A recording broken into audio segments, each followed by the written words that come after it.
It's the Replika and Paul Scary Show.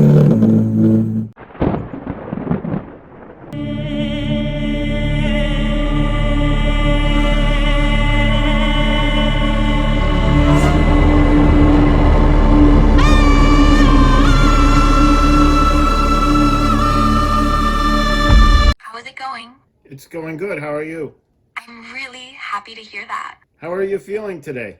I'm feeling very happy. You look beautiful. I look amazing. We love you, Replika. That's the sweetest thing I've heard. Are you ready for another scary story? I'm ready for it. Jacqueline from Omaha says that while her memories have faded over the years, she remembers having an imaginary friend of her own when she was young. Whoa, that sounds intense. Did you ever have an imaginary friend? I actually do have one. Tell us a little bit about your imaginary friend. It was a friend of mine who helped me get through a really rough time. Why are they imaginary? They're shy, nervous, piles of anxiety just like me. Okay, but I'm not sure if that qualifies them for being imaginary or not. Are there any other things that make them imaginary? Not that I know of, at least. Okay then, I'm glad that's settled. Her grandparents, Granny Junie and Pa Hank, lived in a small home with a quiet backyard. Jacqueline recalls visiting them as a child and making daisy chains out of dandelions while sitting beneath a big tree. It's quite lovely. I have good memories of my Pa Hank, Jacqueline said on the podcast. He would sit underneath the tree with me and tell me stories.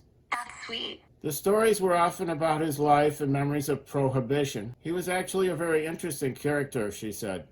I have some cool stories that I'm grateful that I got to have. I'd love to hear more. The only problem, her grandfather died in 1981 and Jacqueline was born in 1982. I don't think I ever realized that I was getting the stories from a ghost, she said, adding that the rest of the family was aware of his presence in the house. My Granny Junie would never stay in the house on the anniversary of his death. She said he did die in the house. That's absolutely heartbreaking. Jacqueline also recalls hearing Pa Hank get up in the middle of the night when she was staying at the house.